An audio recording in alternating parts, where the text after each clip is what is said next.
Hey everybody, welcome back to the layout. Welcome back to Sean's Station. It is a windy November day today, and I'm a month behind going over all of the engines and cars I got at the Fall York show this year, just from being sick, family being sick, and just with my busy work schedule. So finally dedicated some time to go over everything that we got at the show. So stick around, let's have some fun. Let's check out all the new engines from the Fall York show 2024 on Sean's Station.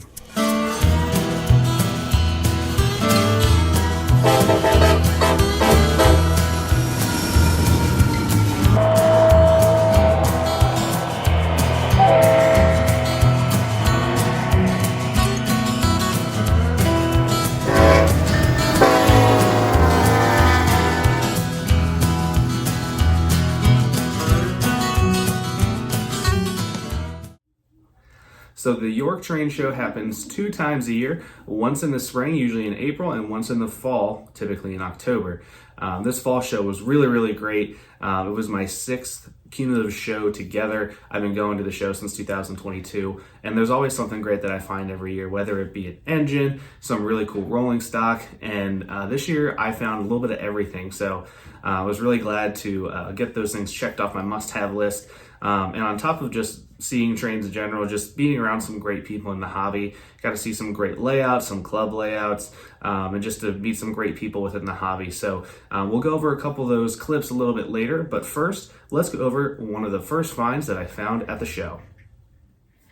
So the first item that I found, or should I say 2 items that I found, were from the Trains booth at the York show. Both of them are weathered high cube boxcars by MTH Premier. This one has some graffiti on it, which most of the time I don't really get cars that have graffiti. Sometimes it's just kind of slapped on there. And this one definitely kind of had some purpose with it. So I like that it wasn't just something that was like kind of thrown on and cheesy. I've seen that a lot by Lionel. No shade, but it's just true. But this one was really good. So let's go take a closer look at these boxcars. All right, so here's a close-up of those 2 weathered high cube boxcars from the Trains booth. I wanted to take them out of the box, just kind of like see them, because sometimes the weathering detail is not too great, but whoever did this, the previous owner, did an incredible job, and again, the graffiti just looks so good on it. I'll zoom in here. One of my favorite parts about this car is this little face here zoomed in on the end of the boxcar. So that's actually Jimi Hendrix. The little lines going down just show like weathering runoff of that paint from like water pretty much. So as soon as I saw that, I knew I had to get it. It was just so cool. I'm a big fan of his music, and I thought it was just really cool, because you don't see that on some model cars that people do graffiti on, but in real life you see a ton of faces, some great artistry through the graffiti on the boxcars. So it was really great. So we'll see these running here in my mixed freight train later on the video, but until then, let's check out what else we got.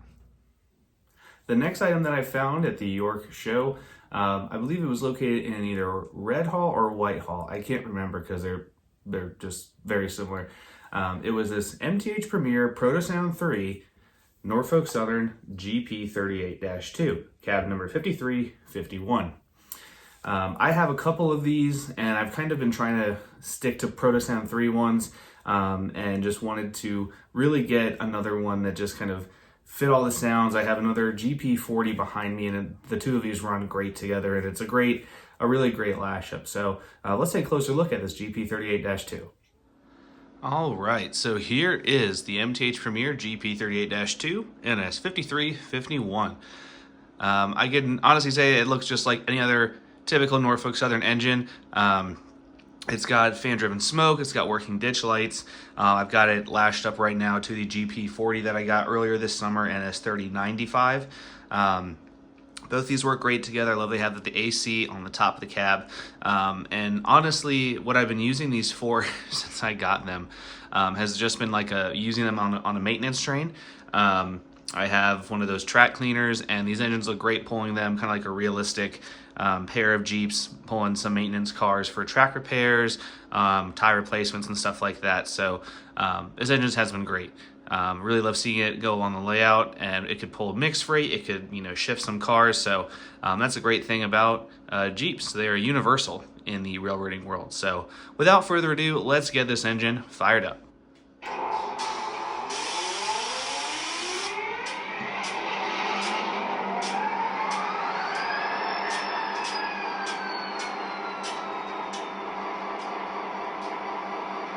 let's check out the features here. Here's the bell.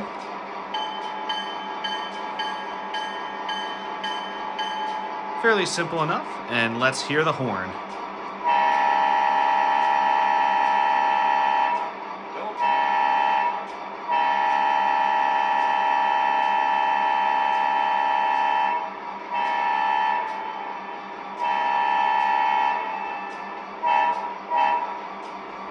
All right, sounds pretty good to me.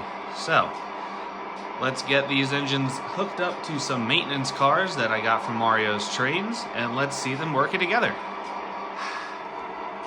All right, we've got both engines powered up, maintenance cars attached, so let's roll them out.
The final engine that I found at the York Train Show was not at any haul. It was actually from a friend who met me at the show.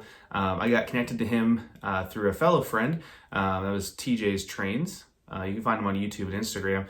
So TJ got me connected to his friend Alex, who was selling an Atlas Premier Protosound 3 Amtrak P42, number 173. I've been looking for another updated one with a different cab number. I had a similar one to this scheme a while ago and sold it for a Heritage unit, the Pepsi can Heritage unit. So I wanted to get one that was plain and then one Amtrak Heritage unit. So really happy to get another plain scheme one. There's another Amtrak item that we will see after this one, but let's take a closer look at the P42. All right, so here is that Amtrak P42 locomotive. Again, it's by Atlas Premier Protosound 3, number 173. I really like this engine a lot. I like the color scheme of it. It's not the older style that MTH made where it's like a deep like sky blue. This is more of like that oceanic blue. I really like it, and I had to get one of these because since working with VRE, I see these engines every single day in Union Station, and I knew I had to gonna get one instead of just the Heritage unit. So I truly love this engine. It's so great. And the sounds on it are wonderful. I had to change the horn on this one though because it was the same high-pitched horn that was on my other Amtrak Heritage unit, the Pepsi can. I didn't want engines that had the same horn. It's kind of like one of my pet peeves. But the engine is really good. I noticed that sometimes the high-pitched horn rattles the shell, and even this horn kind of does that a little bit too. So I'll have to find a way to kind of, mute that down or muffle it a little bit. But without further ado, let's get this engine fired up.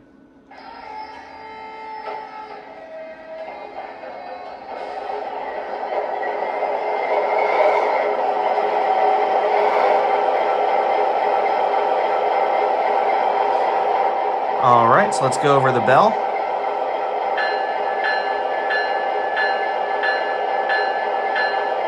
And here is the horn. And even right there, you can kind of hear that rattling sound that I mentioned. So I'm gonna try to lower the horn volume and see if it can kind of help itself out.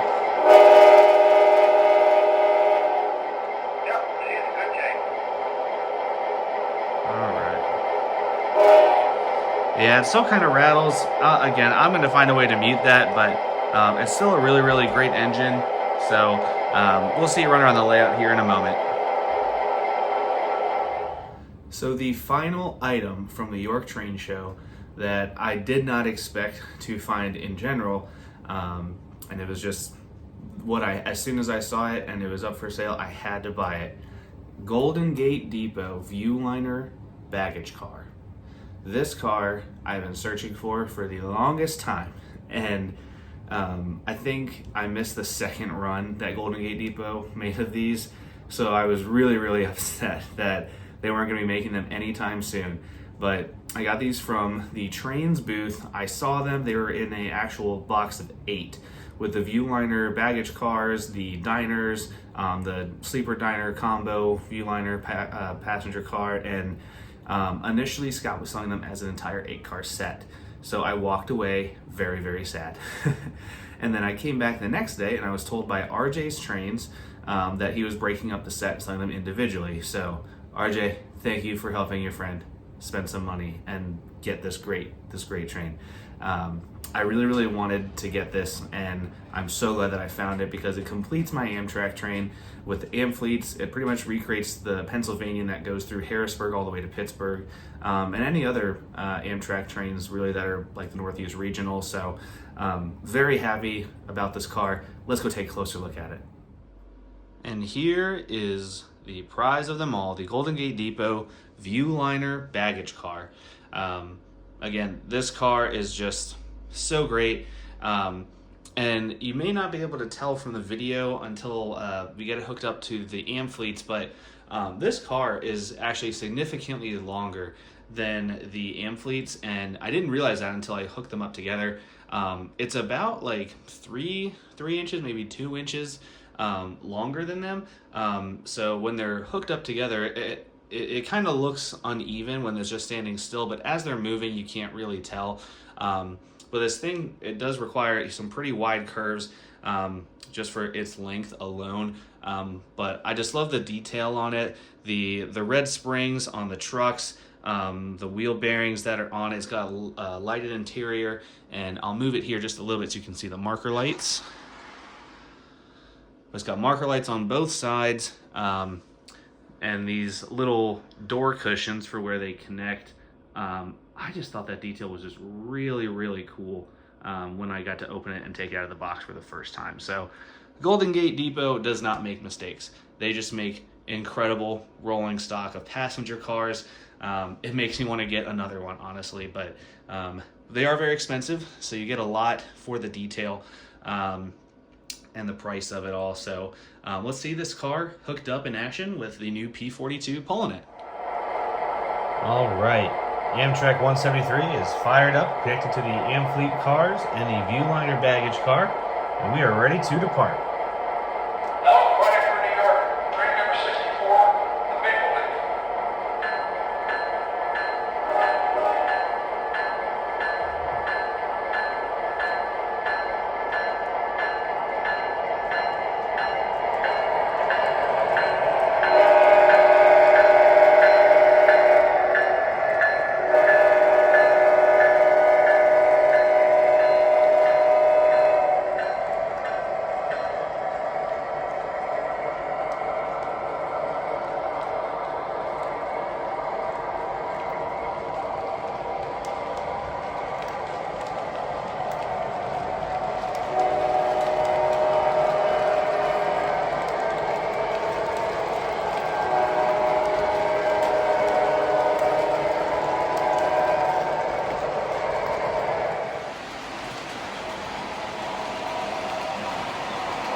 Alrighty, so I've got some of our new rolling stock that we acquired from the York Show and the York Rail boxcar from Mario's Trains, all put together in a nice mixed freight manifest here.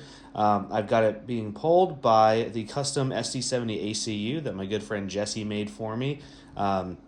I have not ran it in a while, so really happy to get it back on the layout, back on the tracks, operating again with a couple other engines on it. So enjoy.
All right, so those are all of the engines and cars acquired during this York season.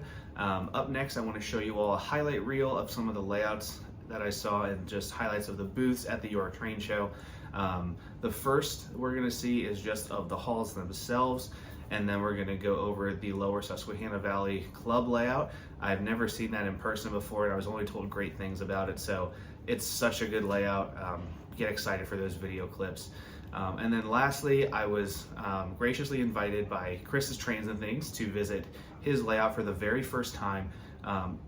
No words to describe it. The detail, the people that were there. I got to meet so many great more YouTubers in the hobby, people from Instagram, and it was just incredible to meet them face to face, hear more about how they got in the hobby, just talk trains with them, and just such a wonderful time. So go check out these video clips. All right.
I mean, the heel was good for a little bit.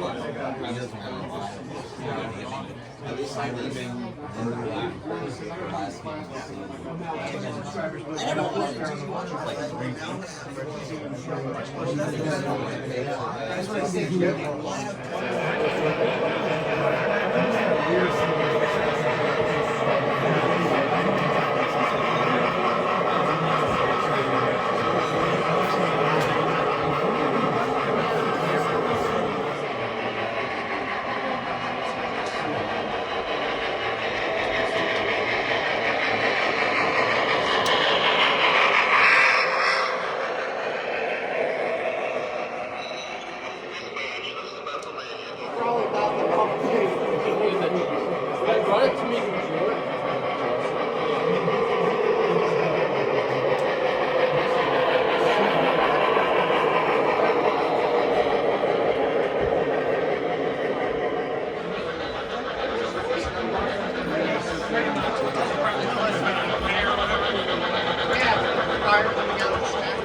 can send commands over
All right, everybody. Well, that's going to do it for this episode of Sean's Station.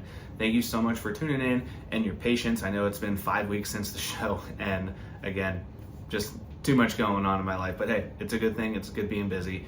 I hope you all have a great Thanksgiving, a great holiday season. There's going to be some more videos coming up in the next month or so. If not, then after the new year. So to all the people that I met at Chris's house, it's a pleasure to meet you. I hope to meet you all again next year. Thank you all for tuning in on this episode, and stay tuned for the next one. This is Sean Station, signing out.